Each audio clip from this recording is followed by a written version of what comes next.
you know that, and I'll get to the sodium potassium pumps in a little bit. All right. Now you know that you understand the concept of diffusion, facilitated and passive in simple diffusion. That when this happens, that something is going to move down its concentration gradient from an area of high to low. Okay, so now remember, we also talked about the concept of a semi-permeable membrane. All right, we talked about that concept. All right, right now, this membrane is not permeable to sodium.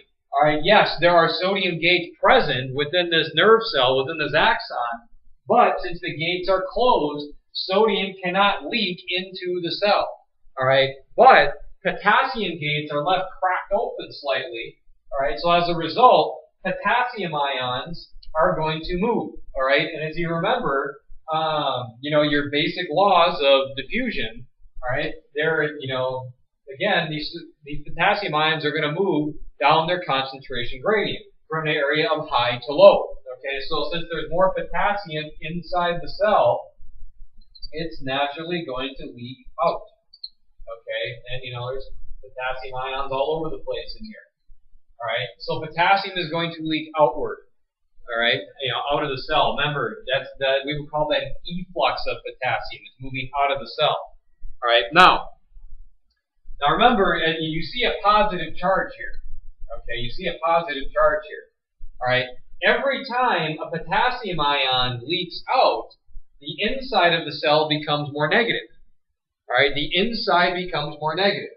All right, so little tidbits of potassium are going to leak out, and it's going to get slightly more negative inside of here. Okay, so potassium is going to continue to diffuse outward, but eventually it's going to get so negative that you're going to see a slowdown in the movement of potassium out of the cell. You're going to see less of an efflux because remember your understanding of basic chemistry. When it comes to ions, opposites attract, right? Opposite charges attract, I should say. So you have, this internal environment is getting more and more negative, all right, every time a potassium ion leaks out. So as a result, it's going to be harder and harder for potassium to leak out because of the opposing charges. Okay, so as the inside environment of the cell becomes more and more negative, it's going to be harder for potassium to leak out. Okay, and then once we start to get closer, once we start to, get to an equilibrium where the pushing force of diffusion starts to equal, the pulling force of the opposing charges, what do you think is going to happen to the movement of potassium? It's going to come to almost a stalemate. All right, so then that's when you would take the electrodes and measure and stick it in this nerve and measure the electrical charge. All right, and typically in nerves, they're going to come out to about negative 70 millivolts. All right, now, we say it's negative 70 because, when you measure the internal electrical charge of a cell, it's going to come out to be negative, okay? And you have to remember that there are, that there's more than just sodium in it. There's a lot of negatively charged molecules inside here as well, all right? So basically, once we start to reach this balance between diffusion and the pulling forces, the pulling attractive forces of the charges, then we can measure the resting membrane potential. Most cells in the body are around negative 90 millivolts. Okay, but nerves, we reach this equilibrium once we get to about negative 70 millivolts. All right. Now, nerves are very irritable cells, okay? And I'm going to give you the very basics of what's called an action potential, an electrical impulse of the cell, all right? So what happens when you irritate a nerve, if the chemistry of your body changes, if you put pressure on a nerve, just you listening to my voice right now, the energy from that, okay? Eventually what's going to happen as those stimuli start to hit the nerves, you're going to slowly make sodium gates open. Okay, so let's say we crack open, a few sodium gates, and sodium starts to leak in. Okay, so let's say sodium ions start to leak inward. All right. So sodium starts to leak in, moving down its concentration gradient, right? Okay, so if sodium leaks in, what's going to happen to this negative 70 millivolts? It's going to become less negative, right? You may go from negative 70 to negative 65 or to negative 50, depending on how much sodium leaks inward. Okay, and eventually what's going to happen, and this is where I'm not going to go into as much detail now, we will later on, but eventually what's going to happen is you're going to have so much sodium leak inward that that's going to stimulate that nerve cell to actually generate an electrical impulse so it can communicate. All right? And as sodium moves in and the inside becomes more positive, that's going to stimulate potassium gates to open, more potassium gates to open, and potassium is going to leak outward because, remember, there's more potassium on the inside versus the outside.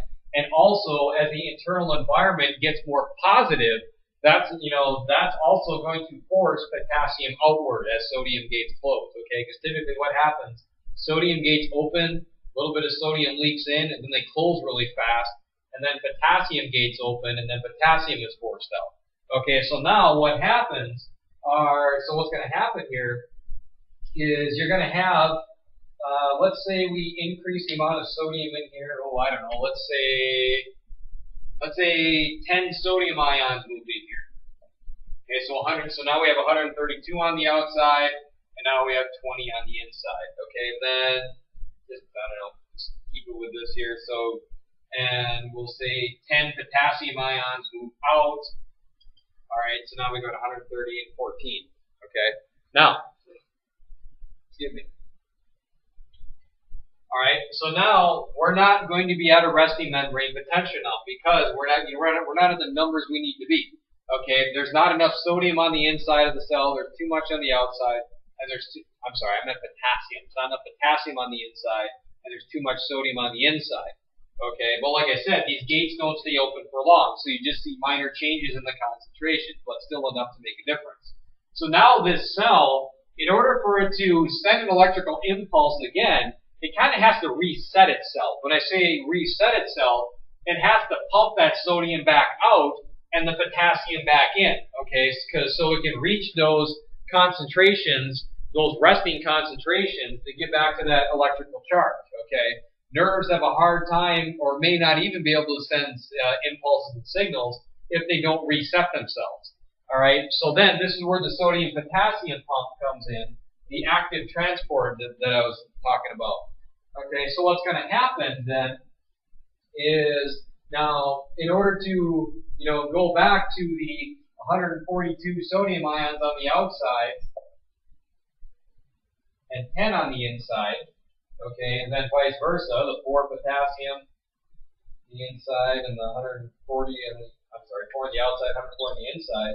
These pumps have to work against the concentration gradients, okay, because these channels that I just talked about here, all right, they open, okay, there's going to be one-way flow because of this, you understand the concept of a concentration gradient. So if I want to get this potassium back in and the sodium back out, we have to work against the concentration gradient, which again is active transport. So what's going to happen then are these sodium-potassium pumps are going, through the use of breaking down ATP, are going to pump out 3 sodium ions and pump back in 2 potassium ions at the same time. Okay, and as a result, we will very quickly return back to our normal values and also return back to our resting electrical charge. And then once this happens, all right, now the nerve cell is ready to send another impulse so it can communicate. Or if this is a muscle, okay, that muscle has contracted, and the muscle very quickly and it resets itself, and then the muscle can contract again. All right. So that's and you expend a lot of energy on a daily basis because your nervous system is always working.